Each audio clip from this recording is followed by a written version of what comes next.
The Lord be with you. and with your spirit. A reading from the Holy Gospel according to John. Glory to you, O Lord. There was a wedding in Cana in Galilee, and the mother of Jesus was there. Jesus and his disciples were also invited to the wedding. When the wine ran short, the mother of Jesus said to him, "They have no wine." And Jesus said to her, "Woman, how does your concern affect me? My hour has not yet come." His mother said to the servers, "Do whatever he tells you." Now there were 6 stone water jars there for Jewish ceremonial washings, each holding 20 to 30 gallons. Jesus told the servants, "Fill the jars with water." So they filled them to the brim. Then Jesus told them, "Draw some out now and take it to the head waiter." So they took it. And when the head waiter tasted the water that had become wine, without knowing where it came from, the head waiter called the bridegroom and said to him, "Everyone serves good wine first, and then, when people have drunk freely, an inferior one. But you have kept the good wine until now." Jesus said this as the beginning of his signs in Cana in Galilee, and so revealed his glory, and his disciples began to believe in him. The Gospel of the Lord. Praise to you, Lord Jesus Christ. Please be seated. A blessed morning to everyone, and also our Marian devotees watching online. The event today is the first novena for the fiesta of the centennial anniversary of the canonical coronation of the Our Lady of the Rosary of Manaoag. That will be on April 22, 2026. Kaya sa mga madalas na pumunta dito at medyo tumagal ng pagbalik, kung makikita ninyo, sobrang aliwalas ng ating minor basilica.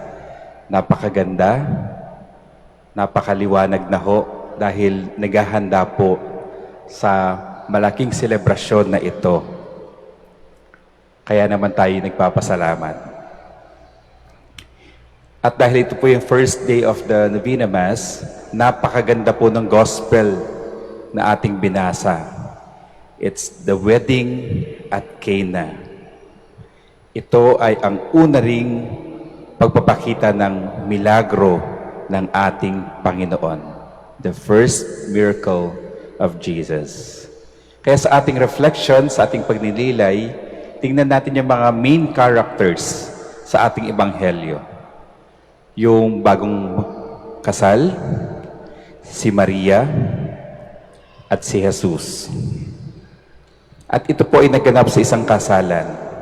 Alam po natin sa lahat ng konteksto, lalong-lalo na sa ating mga Pilipino, kapag may ikakasal, ito ay pinagpaplanuhan ng matagal, pinaghahandaan ng matagal, sapagkat ito ay isang malaking selebrasyon. Kaya yung wedding at Cana, magandang simulang reflection natin sapagkat ito ay nagpapakita kung papaano nagpamalas ng miracle ang ating Panginoon. At kung tayo'y nakinig mabuti, ang ganda ho ng batuhan ng mga main characters, lalo na po ni Maria at ng ating Panginoong Jesus. Ang sabi ni Maria, wala na silang alak. Ang sabi naman ni Jesus, kung sa ating terminolohiyang mga Pilipino sa Tagalog, ano ngayon? Hindi ko pa oras. Ano ngayon? Pero yung sagot ni Maria, hindi sagot patungkol dun sa sinabi ni Jesus. Diretso sinabi niya, gawin ninyo kung ano ang kanyang sasabihin. Do whatever He tells you. Do whatever He tells you. Kaya sa ating reflection, my dear brothers and sisters, I will share 3 things. Una, kahit gaano tayo naghahanda, siguradong kakapusin, kukulangin, at minsan magkakaroon ng problema. Kahit ano pa yan, sa ating buhay, sa ating hanap buhay, sa ating trabaho, sa ating mga pinaghahandaan, meron at meron pa ring kakulangan, kakapusan, problema. Kaya tulad na lang sa ating ebanghelyo, itong mag-asawang ito, itong bagong may kasal, sila ay naghanda ng mabuti. Pero ano ang naging ending? Kinapos pa rin sa alak. Kaya my dear brothers and sisters, tayo minsan, we want to plan things. Gusto natin seamless.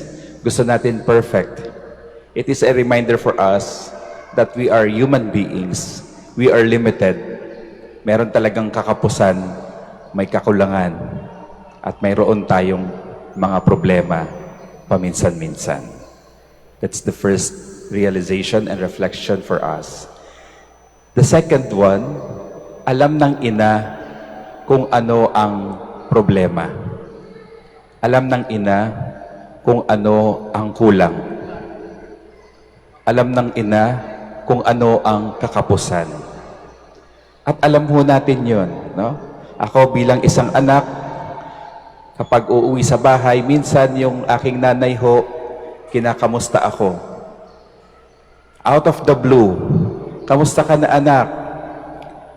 Parang pagod ka. Wala ka bang problema?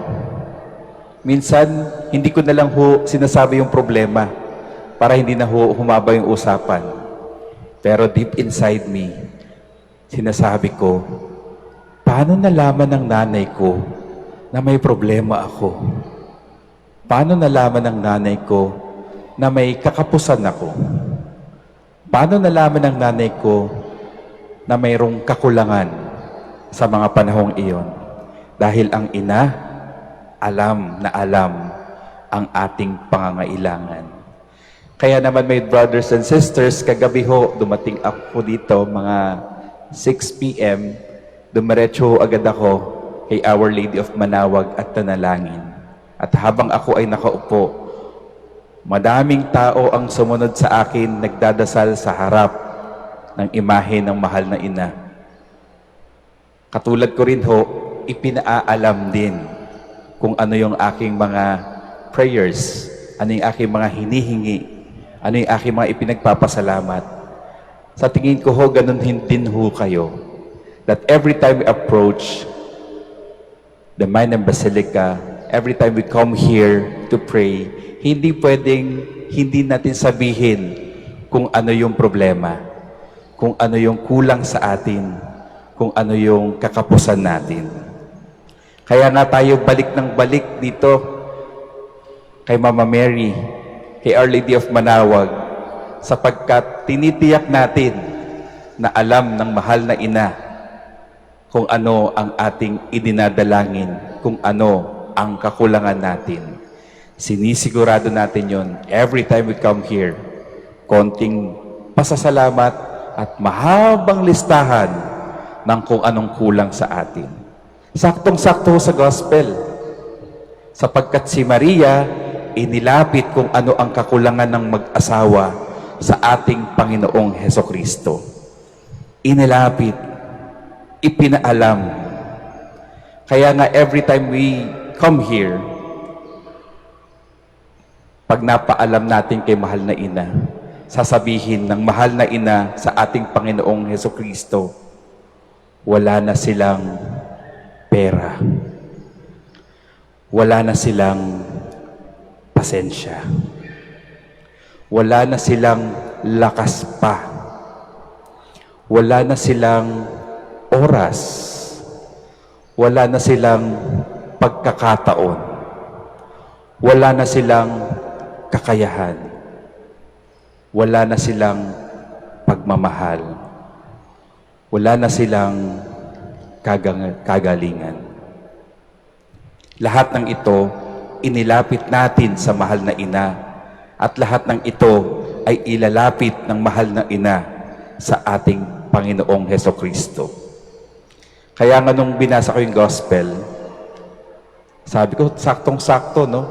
Baka pwede rin sabihin ng mahal na ina, wala na silang gasolina.